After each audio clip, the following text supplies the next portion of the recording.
Teachers అలాగే students అందరికీ కూడా క్రిస్మస్ శుభాకాంక్షలు తెలియజేస్తున్నాను. ముందుగా క్రిస్మస్ అంటే ఏంటి మీ అందరికీ తెలుసా? పిల్లలు చెప్పండి, క్రిస్మస్ అంటే ఏంటి? అందరూ ఎందుకు క్రిస్మస్ చేసుకుంటారు? జీసస్ పుట్టిన రోజు క్రిస్మస్ అంటే ఈరోజు క్రిస్మస్ యేసయ్య పుట్టారనమాట. ఎందుకు పుట్టారంటే మనం ఇక్కడ చాలా పాపాలు చేస్తున్నాం కదా, మనలాగే ఆయన కూడా జన్మించి మన పాపాలన్నీ మనలాగే ఆయన బ్రతికి ఆయన ఎటువంటి పాపాలు మానవుడు కూడా పాపాలు ఏమి చేయలేడు అని నిరూపించి మనందరినీ రక్షించి పరలోకానికి తీసుకెళ్ళడానికి క్రీస్తు జననమయ్యాడు అనమాట మన కోసం. ఎక్కడ? పశువుల పాకలో.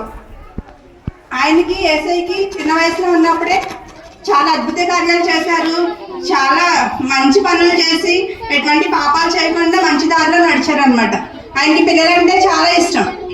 మీలో ఎంతమందికి యేసయ్య అంటే ఇష్టం? మీ అందరికీ ఇష్టం కదా. సో యేసయ్యకి నచ్చినట్టుగా ఉండాలంటే మనం తప్పులు చేయకూడదు, పాపాలు చేయకూడదు, అబద్ధాలు ఆడకూడదు, దొంగతనం చేయకూడదు, పెద్దలు చెప్పిన మాట వినాలి, మంచిగా చదువుకోవాలి. సరేనా? థ్యాంక్ యూ అనండి.